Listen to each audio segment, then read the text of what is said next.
sommes donc de retour dans cette édition du 19 janvier 2024. Merci beaucoup si vous nous rejoignez à l'instant. Merci beaucoup pour votre fidélité. Désormais, donc, comme je vous l'annonçais, il est l'heure de retrouver Antoine Quesada. Bonjour Antoine. Bonjour Louis-Antoine. Merci Antoine d'être avec nous aujourd'hui, ce matin, comme tous les vendredis matins. Vous êtes trader, formateur et coach chez AQTS.fr. Antoine, le CAC 40 a ouvert en hausse, comme il était convenu, dans le sillage de la tech américaine. Est-ce que ce rebond observé hier va se poursuivre aujourd'hui et est-ce que eh bien, vous êtes optimiste pour les prochaines séances ou bien alors, comme vous nous l'expliquiez la semaine dernière, eh bien, il faut s'attendre à une poursuite de la latéralisation et peut-être au moins jusqu'à fin janvier? Eh bien, c'est vrai que vendredi dernier, nous assistions à une journée positive, avec une journée haussière, et j'avais évoqué la notion de feu de paille, qui vous avez fait sourire.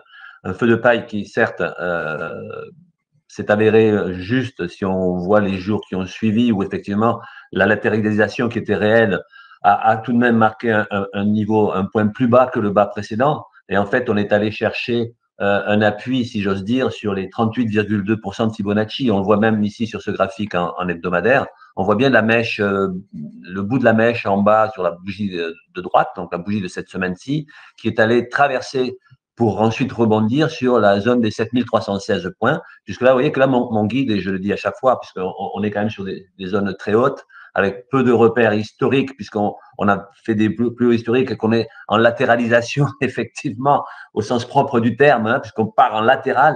Et donc, on a pris appui sur ce 38,2 de Fibo. Et également, j'en parle pas souvent, mais elle apparaît là sur mon graphique. Là, elle a fait son effet. Une moyenne mobile à 50 unités de temps. La moyenne mobile 50 qui est en bleu ciel et sur laquelle, effectivement, la mèche de la bougie hebdomadaire, donc cette semaine, est allée prendre appui. Et depuis, effectivement, depuis hier, depuis 2 jours, en fait, on a déjà eu ce rebond. Et pour répondre à votre question, aujourd'hui, alors on vient d'ouvrir avec un gap haussier, ce qui est très bon signe. Dans le sillage, et là on va passer peut-être sur le graphique en journalier qui sera plus explicite, dans le sillage donc de ces 2 derniers jours, et ce rebond ces derniers jours, donc je viens de le dire, c'est fait sur la zone des 38,2% de Thibaut. Il a même configuré une figure chartiste de retournement haussier qui est une étoile du matin. Ça va vous faire sourire, le Antoine. Mais bon, une étoile du matin, à l'endroit où elle est placée, ça n'est pas non plus au bas d'une longue période baissière, puisque vous l'avez dit, et je le confirme, je crains qu'on reste encore en zone de latéralisation, puisque il est difficile d'avoir une opinion très, très tranchée sur ce marché. Ce que l'on peut dire, c'est qu'effectivement, et le graphique en hebdomadaire le montre bien, on est toujours dans une tendance haussière à moyen long terme, donc il n'y a pas de doute là-dessus. Vendredi, j'évoquais que sur le journalier, écoutez, on était plutôt baissier, on a une moyenne mobile à 8, qui est une moyenne mobile courte, qui est la ligne ici en rouge, qui est sous la moyenne mobile 20. On a fait donc mercredi dernier un bas plus bas que le bas précédent, graphiquement. J'ai tracé ici, j'ai rajouté à mon graphique une oblique baissière qui coiffe, qui fait office de résistance. Donc, en clair, ce qui se passe depuis 3 jours est plutôt positif. Néanmoins, pour sortir de cette zone de latéralisation, entre guillemets, voire même de légèrement baissière à court terme, puisque là, on est sur un graphique en journalier, il faudrait s'affranchir, et je pense qu'on aura du mal peut-être aujourd'hui, même dans les jours qui viennent, il faudrait s'affranchir des plus hauts qu'on a eu la semaine dernière, en fait, et sur lesquels même le petit feu de paille dont je parlais, qui aurait pu très bien ne pas être un feu de paille, mais qui avait donné l'espoir qu'on allait pouvoir refranchir quelques résistances, mais ça ne s'est pas validé. Donc, il y a une résistance majeure pour moi ici à court terme, qui est tout simplement, et c'est facile à identifier, qui sont les points hauts de la latéralisation de ces derniers jours, qui se situent à 7479 points. Alors qu'on pourrait arrondir à on en est pas loin, 7480. Voilà, il faudrait, et c'est vrai que là, aujourd'hui, avec le petit gap haussier et la volonté du marché de poursuivre cette hausse, on pourrait espérer ça. Je crains que l'on coince quand même sur ce niveau.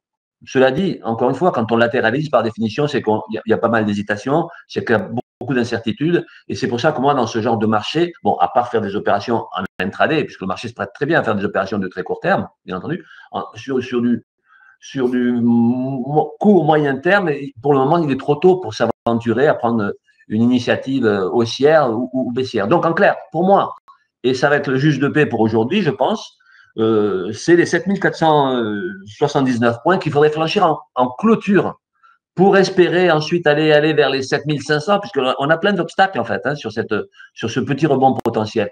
Là, il serait sans doute probable que le gap qui a été ouvert il y a quelques minutes, donc à l'ouverture, soit peut-être comblé au sein de la séance, c'est-à-dire que l'on revienne un petit peu sur les plus hauts d'hier, c'est-à-dire qu'on revienne sur les 7410, peut-être ensuite pour repartir à la hausse. Alors, j'ai vu que Christine Lagarde doit parler aujourd'hui à 11h. C'est vrai son ton habituellement n'est pas très enthousiaste quant à, je ne suis pas un fondamentaliste, vous le savez, quant à la baisse des taux d'intérêt dans les semaines ou les mois qui viennent. Donc, est-ce que ça va freiner définitivement pour la journée au moins, naturellement, les ardeurs haussières? Écoutez, tout est probable. Là, en tout cas, il y a une force haussière qui est là. Je vous dis, il faudra surveiller la zone des 7479 points, qui pour moi est la résistance majeure. Si on venait à clôturer au-dessus, ça laisserait l'espoir pour les jours qui viennent que l'on continue encore ce rebond, en fait, puisqu'on peut parler de rebond dans la mesure où on voit bien depuis mercredi que le marché, il accumule les zones haussières. Mais je vous dis, beaucoup de résistance malgré tout, beaucoup d'obstacles avant de pouvoir dire qu'on est sorti qu'on s'est tiré d'affaire de cette zone plutôt de latéralisation, bien que cette latéralisation, il ne faut pas l'oublier, elle a quand même généré un point plus bas cette semaine que la semaine dernière. C'est-à-dire c'est une latéralisation, mais tout de même en pente douce baissière. Donc, voilà. Et je dirais que les ratios de Fibonacci ont fait leur travail là aussi. Il ne serait pas exclu qu'on revienne sur le 38,2 qui est là à 7316 points, voire même dans les jours qui viennent. Vous voyez, encore une fois, je l'ai dit la semaine dernière, je n'ai pas un avis très tranché sur le court terme de ce marché. Il ne serait même pas exclu que dans les jours qui viennent, on aille faire 50% de retracement de Fibonacci, c'est-à-dire qu'on aille prendre appui sur les 7212 points, qui serait, d'après moi, un meilleur support pour avoir potentiellement la force de rebondir et de donner une vraie impulsion haussière. Mais, encore une fois, on va naviguer, je pense, entre les 7480 et les 7316. Donc, latéralisation plutôt en pente douce, volonté tout de même de rebondir. Il faut que ça se vérifie, en tout cas, beaucoup d'obstacles avant de pouvoir envisager de revenir sur les plus hauts historiques qu'on a fait ces dernières semaines, ces derniers mois. Alors, effectivement, beaucoup d'obstacles, mais beaucoup de catalyseurs sur le chemin. Vous dites, le prochain, c'est la réunion de politique monétaire de la BCE. Vous en avez parlé, vous avez parlé des discours de Christine Lagarde. La prochaine réunion de politique monétaire de la BCE, c'est le 25 janvier prochain, donc la semaine prochaine. Christine Lagarde, on l'a vu dans tous les médias, et notamment dans un média grand public la semaine dernière. Au début de semaine, je ne sais plus, mais en tout cas, on l'a vu très récemment dans un média grand public. Du coup, à force des choses, voilà, ça veut dire que si la présidente de la BCE commence à s'autoriser de parler de perspectives d'inflation, de perspectives de baisse de taux, eh bien, c'est que ça semble quand même être dans les tuyaux. Du coup, on sera attentif. Et puis, la semaine d'après, le 31 janvier, ce sera la décision de politique monétaire de la Réserve fédérale américaine. Donc, voilà les deux, puisque cette année va être placée sous le signe de la croissance et des politiques monétaires, eh bien, c'est les catalyseurs auxquels il faut évidemment faire attention. On a également la géopolitique, mais la géopolitique, on se rend compte de plus en plus que l'impact n'est finalement pas si important que ça. En tout cas, l'impact boursier, évidemment, parce que l'impact boursier, l'impact psychologique, l'impact social, l'impact humain est lui évidemment dramatique, mais en tout cas, l'impact boursier est lui relativement tempéré actuellement. Du coup, eh bien, voilà, les prochaines variables, c'est quand même BCE la semaine prochaine et Fed la semaine qui suit. Donc, Antoine, si je comprends bien, en réalité, on va poursuivre la latéralisation. En fonction de l'évolution du sentiment des investisseurs, on pourra aller chercher les 7480 ou les 7300, c'est ça que vous avez dit, 7200, 259 oui, ou 7316, enfin 7300 effectivement, qui est le palier 38,2 de Fibonacci. Donc, méfiance sur ce marché qui donne envie à certains de rentrer, parce qu'effectivement, mais je crains que les obstacles soient bien forts, bien résistants, et qui empêchent d'avoir affaire à un vrai rebond. Donc, méfiance malgré tout. Donc, méfiance malgré tout sur l'indice parisien, l'indice phare parisien. Merci beaucoup, Antoine, d'avoir été avec nous ce matin. Antoine Quesada, vous êtes trader, formateur et coach, et avec nous tous les vendredis matins.